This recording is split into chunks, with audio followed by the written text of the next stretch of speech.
kalau kita sudah berniat berkorban, maka haram hukumnya memotong kuku dan memotong rambut. Jadi kalau bapak-bapak mazhabnya Syafi'i, lain fatwanya. Maka Imam Syafi'i dan juga Imam Malik dari hadis ini menyimpulkan bukan hukum haram, tetapi makruh. Jadi hanya makruh bagi orang yang sudah berniat berkorban, kemudian 10 hari pertama bulan Dzulhijjah sudah masuk, memotong kuku dan rambutnya. Apa arti makruh? Kalau dilakukannya tidak berdosa, tapi kalau itu ditinggalkannya berpahala. Nah, kalau mazhab bapak ibu umpamanya mazhab Hanafi, Imam Abu Hanifah, dia mengatakan boleh saja, sama. Mau potong mau tidak, sama. Terus kita katakan Imam Abu Hanifah tidak sunnah, melawan sunnah, jangan cepat-cepat. Itu ulama itu. Malah dia karena mengamalkan sunnah itulah dia mengatakan boleh. Nah, Imam Ahmad tadi mengatakan haram karena mengamalkan sunnah juga.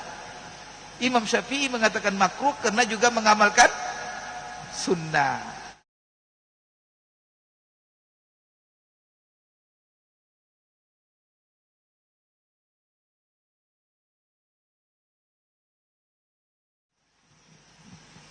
Baik, barangkali kami batasi dulu dengan 3 pertanyaan, dan dari 3 pertanyaan ini ada 1 pertanyaan Buya yang melalui WA tadi yang ada hubungannya juga dengan Idul Adha.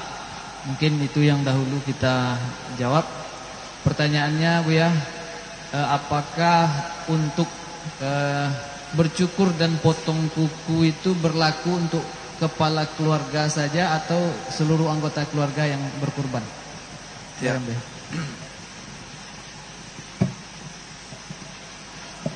Bismillahirrahmanirrahim. Assalamualaikum warahmatullahi wabarakatuh. Alhamdulillahi rabbil alamin, wassalatu wassalamu ala asyrafil anbiya'i wal mursalin wa ala alihi wa sahbihi ajma'in, amma ba'd. Bapak-bapak, ibu-ibu, kaum muslimin, kaum muslimat, jemaah salat Isya, hafizakumullah wa ra'akum. Jadi ada yang bertanya masalah larangan mencukur rambut dan juga memotong kuku bagi orang yang sudah berniat untuk berkorban pada hari Idul Adha. Ini dasarnya adalah hadis yang diriwayatkan oleh Imam Muslim dari Ummu Salamah. Rasulullah sallallahu alaihi wasallam bersabda, "Idza dakhalatil 'ashru wa arada ahadukum an yudhi, fala yamassa min sya'rihi wa dhufrihi syai'a." Artinya adalah apabila masuk 10 hari pertama bulan Dzulhijjah dan seseorang kamu sudah berniat berkorban, maka jangan dia memotong rambutnya dan kukunya sedikit pun. Nah, itulah hadis Rasulullah SAW ini. Kemudian di sini ada larangan. Cuma larangan ini sifatnya apa? Apakah haram kalau dia potong berdosa, atau sifatnya makruh saja? Di sini ada 3 pendapat ulama dalam menyimpulkan hukum dari larangan hadis ini. Pertama sekali mengatakan haram. Yang mengatakan haram ini adalah Imam Ahmad bin Hanbal, atau yang dikenal dengan mazhab Hambali.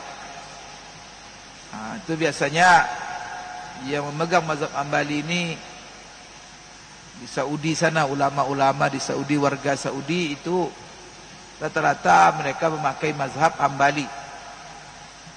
Di ulama-ulama sana fatwanya, kalau kita sudah berniat berkorban, maka haram hukumnya memotong kuku dan memotong rambut. Jadi kalau bapak-bapak mazhabnya Syafi'i, lain fatwanya. Maka Imam Syafi'i dan juga Imam Malik dari hadis ini menyimpulkan bukan hukum haram, tetapi makruh. Jadi hanya makruh bagi orang yang sudah berniat berkorban, kemudian 10 hari pertama bulan Dzulhijjah sudah masuk, memotong kuku dan rambutnya. Apa arti makruh? Kalau dilakukannya tidak berdosa, tapi kalau itu ditinggalkannya berpahala. Nah, kalau mazhab bapak ibu umpamanya mazhab Hanafi, Imam Abu Hanifah, dia mengatakan boleh saja, sama. Mau potong mau tidak, sama aja. Terus kita katakan Imam Abu Hanifah tidak sunnah, melawan sunnah, jangan cepat-cepat. Itu ulama itu. Malah dia karena mengamalkan sunnah itulah dia mengatakan boleh. Nah, Imam Ahmad tadi mengatakan haram karena mengamalkan sunnah juga. Imam Syafi'i mengatakan makruh karena juga mengamalkan sunnah. Apa gimana itu caranya? Nah, karena Bapak Ibu, hadis dalam masalah itu bukan satu saja. Bukan hadis itu saja. Kalau baca hadis itu aja, ya mungkin simpulannya betul-betul haram. Karena itu larangan. Tapi ada hadis yang lain. Yang mana hadis itu terdapat dalam Sahih Bukhari, yaitu hadis Aisyah. Maka di sini bertentanganlah secara zahir antara hadis Aisyah dengan hadis Ummu Salamah. Aisyah menceritakan ketika Rasulullah SAW tidak haji, karena awal tadi katakan Rasulullah kan tidak ikut haji, yaitu Abu Bakar yang pergi. Ketika itu dia mengirimkan hewan korbannya ke Mekah. Dia tidak ada. Tapi selama hewan korbannya itu sampai tanggal 10 Dzulhijjah, Rasulullah tidak ada larangan katanya. Tidak ada menahan motong kuku, tidak ada mau motong rambut, tidak ada apa-apa. Nah, akan bertentanganlah dua hadis ini. Aisyah hadis Ummu Salamah, Rasulullah juga. Dari Aisyah juga, Rasulullah juga. Jadi gimana? Maka ada di antara ulama yang menguatkan hadis Aisyah dari Ummu Salamah. Itu dilakukan oleh Imam Abu Hanifah. Maka dia bilang boleh, tidak ada masalah. Karena dia memakai hadis Aisyah. Datang Imam Ahmad. Imam Ahmad dia pakai hadis Ummu Salamah. Berpegang dia dengan larangan itu. Dan dia kuatkan hadis itu. Maka apa dia katakan? Haram. Imam Syafi'i menggabung antara dua hadis itu.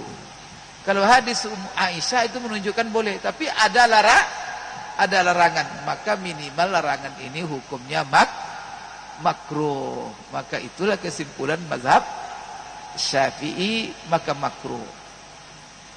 Jadi yang penting jangan salah menyalahkan saja. Kalau yang mau berpegang kepada mazhab Hambali sila, tapi jangan dipaksakan orang lain, itu aja. Kemudian jangan kita yang mendakwa paling sunnah, semuanya mereka menyimpulkan itu karena hati-hati dengan sunnah itulah. Nah, kemudian Bapak Ibu sekalian, siapa yang dilarang itu? Nah, yang dilarang itu yang punya korban. Sedangkan anggota keluarganya tidak. Maka yang tidak mencukur, yang tidak Bapak itu hanya kepala keluarga, bukan orang yang disertakannya di dalam korbannya. Wallahu a'lam bishawab.